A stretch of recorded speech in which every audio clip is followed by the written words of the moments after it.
This surveillance video from a grocery store was taken just minutes before the brutal stabbing, where police say the man stabbed the woman several times throughout her body, including her face. In fact, the crime was so horrific that sources tell Fox 29 the knife was still embedded in her head when police arrived on the scene.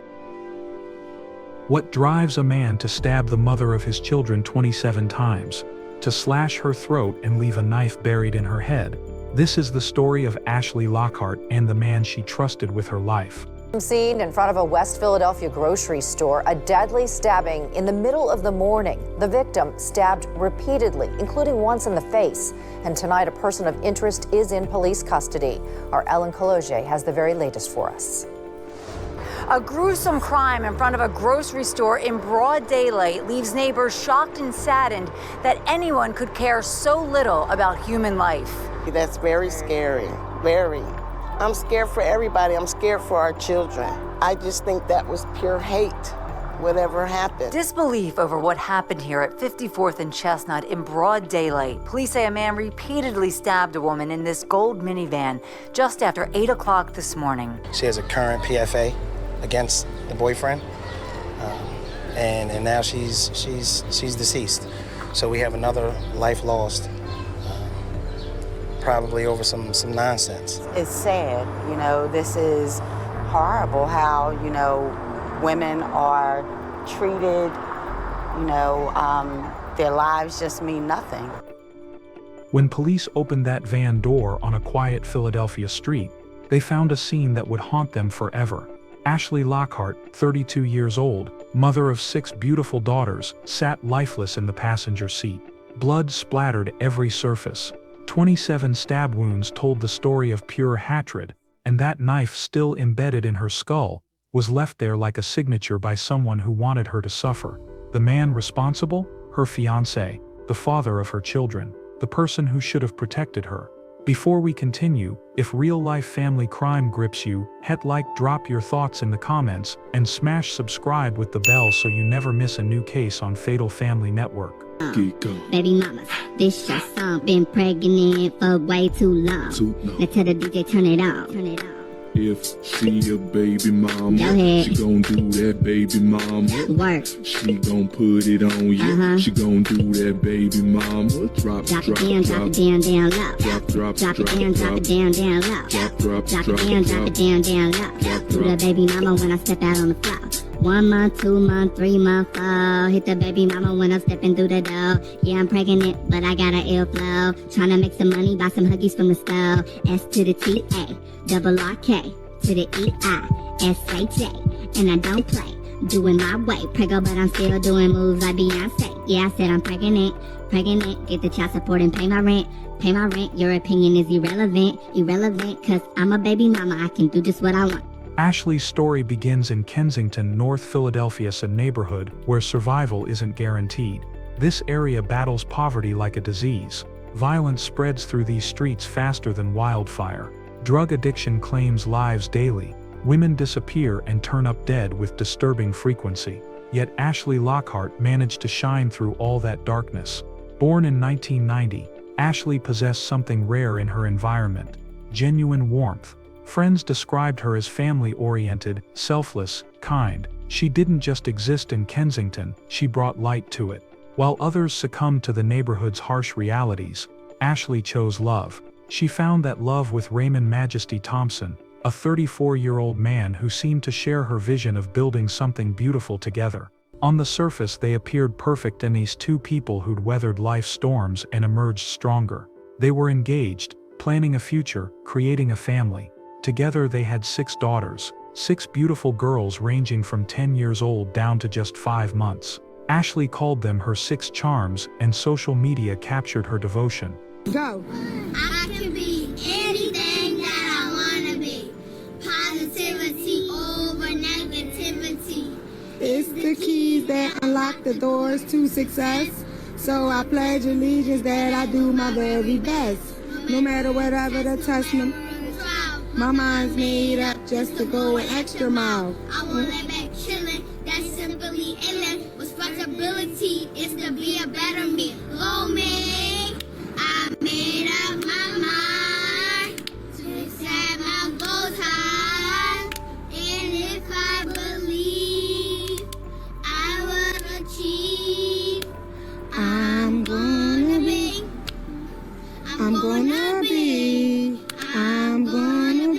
a better me. Yay!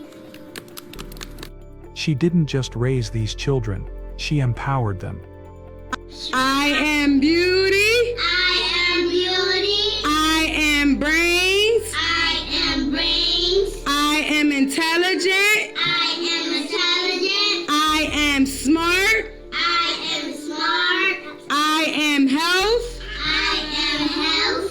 I am wealth.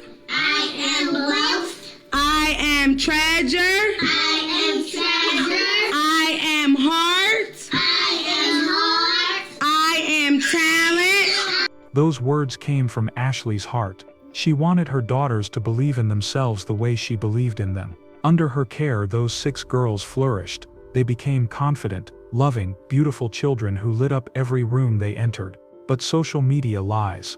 While Ashley's posts painted the picture of a perfect family, reality told a different story. Raymond Thompson, the man she planned to marry, wasn't the devoted partner he pretended to be online. Raymond's real identity lived in police records. His rap sheet stretched back years. Nice drug offenses, violent outbursts, multiple arrests. This man had a pattern of explosive behavior and zero impulse control.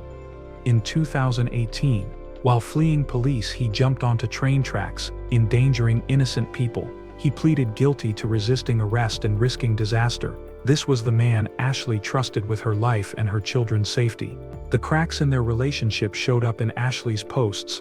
Though she tried to hide them, between the loving messages to her daughters, she'd share warnings about not hurting children to spite their other parent. Subtle hints about infidelity. Desperate pleas disguised as general advice. Friends knew the truth.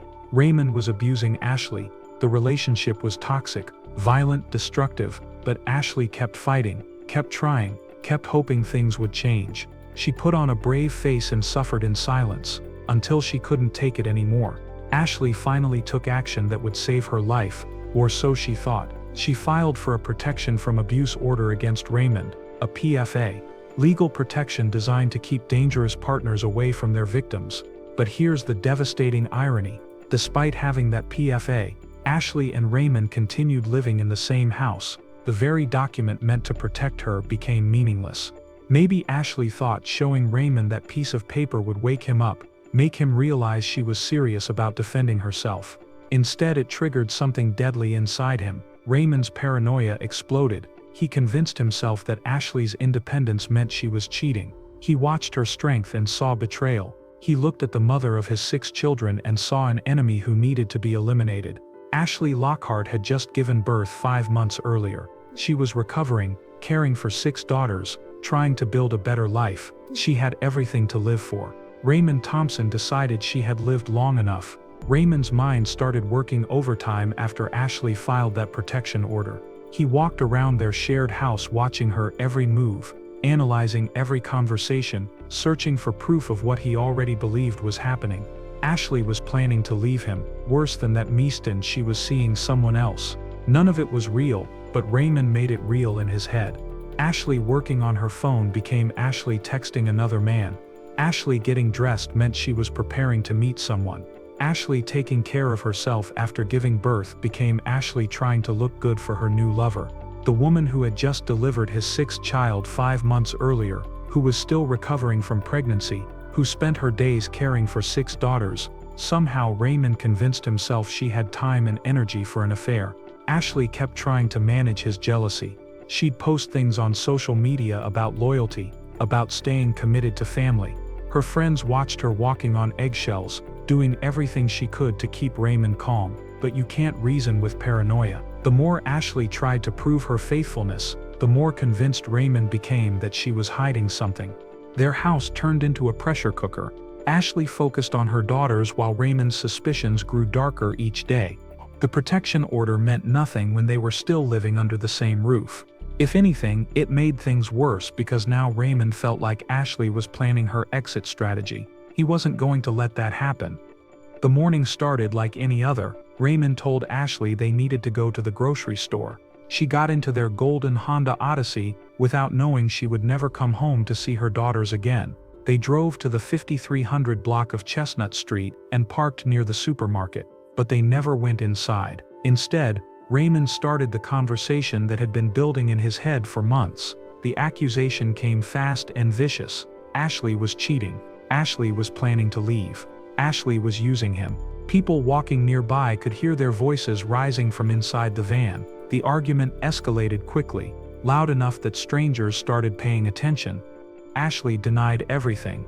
Of course she did, because none of it was true. But Raymond had already made up his mind about what was happening. In his twisted logic, her denials just proved she was lying. The surveillance camera from the nearby store captured what happened next. Raymond got out of the van and walked calmly into the shop. He bought a drink, acted completely normal, even made small talk with the cashier. Anyone watching would have seen just another customer running a quick errand. But when Raymond walked back to that van, he carried something the camera barely caught. Something that glinted in his hand, something sharp. He opened the driver's side door and climbed back in. Ashley was still sitting in the passenger seat, probably thinking their argument was over, probably believing they would work things out like they always did. Raymond had other plans. The attack came without warning. The first stab wound hit Ashley before she could even scream, then another, and another. Raymond's rage took over completely. He stabbed her in the hands when she tried to defend herself. He stabbed her thighs. He slashed at her face. Ashley fought back as hard as she could, but Raymond was bigger, stronger, and completely out of control. The van's interior became a horror scene as blood splattered across every surface. People outside heard the screaming and called for help, but it was already too late. 27 times Raymond drove that knife into Ashley's body. 27 separate decisions to keep hurting the mother of his children. When Ashley finally stopped moving, when her body went limp, Raymond made one final choice. He took that knife and drove it straight into her head, leaving it there like some sick trophy. Police arrived to find Ashley's body in the passenger seat with Raymond nowhere in sight. The van looked like a slaughterhouse. Blood covered the seats, the dashboard, the windows. The knife sticking out of Ashley's skull told the whole story. This wasn't a robbery gone wrong or a random act of violence. This was personal. This was hatred. This was someone sending a message. Experienced detectives who had seen every kind of violence Philadelphia had to offer struggled with this crime scene. The sheer brutality of it suggested someone who knew Ashley intimately, someone who wanted her to suffer as much as possible before she died. The investigation moved quickly once they reviewed the surveillance footage. There was Raymond walking calmly into the store, buying his drink, walking back to the van. There was the moment he got back inside, and there were the violent movements that followed, the unmistakable motions of someone stabbing repeatedly. Every cop in the city started looking for Raymond Thompson. His photo went out to every precinct. His known associates got visits from detectives. His usual hangouts got staked out. But before the manhunt could really get started, something unexpected happened. Raymond called the police himself. More than an hour after brutally murdering Ashley, Raymond picked up his phone and confessed. He told them exactly what he had done and exactly where they could find him. No drama, no chase scene, no standoff, just a simple surrender that left everyone confused. When detectives arrested Raymond, they had their first question ready. Where had he been for the past hour? What took him so long to turn himself in? Raymond's answer revealed the final piece of his character. After killing the mother of his 6 children, after stabbing her 27 times and leaving a knife in her head, Raymond had taken the train to Kensington to buy heroin. He used drugs to numb himself after committing murder. Only when the high started wearing off did Raymond begin to understand what he had done. Only when the heroin stopped working did his conscience finally kick in. That's when he called police to confess. Even his surrender was selfish. Raymond turned himself in not because he felt genuine remorse, but because he couldn't handle living with what he had done. He wanted the easy way out. Raymond Thompson sat in that jail cell for 2 years before his case went to trial. 2 years while Ashley's 6 daughters grew up without their mother. 2 years while the community demanded justice for a woman whose only crime was trying to protect herself from an abusive partner. When Raymond finally faced a judge, his defense tried to paint a picture of a man driven to temporary insanity by jealousy. They wanted the court to believe this was a crime of passion, not premeditated murder. I don't have specifics to answer for you on this man's record. I do know that it's very lengthy, and I know the case is extremely sad and very, very troubling. But the evidence told a different story. 27 stab wounds don't happen in a moment of passion. You don't accidentally slash someone's throat. You don't drive a knife into someone's skull by mistake. Every single wound was a choice Raymond made to keep hurting Ashley. The judge saw through every excuse. On June 27, 2024, Raymond Majesty Thompson received 22.5 to 45 years in prison. The judge made it clear she wanted him to serve every single day of that maximum sentence. Justice was served, but it came at a price no family should ever have to pay. Ashley's death left 6 little girls without their mother and their father. The oldest was just 10 years old. The youngest was barely 5 months when she lost the woman who had filled her world with love and affirmation. Those children who used to recite, "I am beauty, I am brains, I am intelligent," now had to figure out how to rebuild their lives without the person who taught them those words. Ashley's family stepped in immediately, determined to give these girls the stability their mother would have wanted. The community rallied around Ashley's children in ways that showed just how much their mother had meant to people. A GoFundMe campaign raised over $80,000 to help with their care. It wasn't enough to bring their mother back, but it proved that Ashley's impact reached far beyond her own family. People held a vigil at 54th and Chestnut, right where Ashley had died. Green and white balloons, her favorite colors, floated into the night sky as friends and neighbors gathered to remember a woman who had brought light to everyone around her. Someone left a teddy bear at the spot. Candles flickered in the darkness. A small memorial that represented a huge loss. Ashley's story became a rallying cry for other women trapped in abusive relationships. Her death showed the deadly reality of domestic violence and how quickly protection orders can become meaningless pieces of paper. Friends who knew about Raymond's abuse spoke up about the warning signs they had seen, hoping their words might help save someone else's life. The most heartbreaking part of Ashley's legacy is what her daughters lost. They lost bedtime stories and birthday parties. They lost someone who would have cheered at their graduations and walked them down the aisle at their weddings. They lost the woman who taught them to believe in themselves when the world tried to tear them down. But Ashley's spirit lives on in those 6 girls. Every time they show kindness to others, every time they stand up for themselves, every time they choose love over hatred. That's Ashley's influence still shaping the world. Her death reminds us that domestic violence doesn't discriminate. It doesn't matter how strong you are, how independent you are, or how much you love your children. When someone decides to control you through violence, that protection order might not be enough. That conversation about leaving might not work. Sometimes the only thing standing between life and death is getting away from your abuser completely. Ashley Lockhart tried to do everything right. She filed the paperwork, she sought protection, she tried to make her relationship work for her children's sake. But Raymond Thompson had already decided that if he couldn't have her, nobody could. 6 little girls are growing up without their mother because one man couldn't handle losing control. That's Ashley's story. That's Raymond's crime. And that's why we remember her name. Ashley taught her daughters they could be anything they wanted to be. Now those girls have to prove her right without her there to guide them. They carry their mother's strength, they carry her love, and hopefully they carry the knowledge that they deserved better than what their father gave their family. Ashley Lockhart was beauty. She was brains. She was intelligent and smart and wealth and treasure and heart. She was everything Raymond Thompson tried to destroy. But love doesn't die when someone gets murdered. Ashley's love for her daughters will outlast Raymond's hatred. Her memory will outlive his violence. And her story will continue to matter long after his name is forgotten. That's how a mother's love works.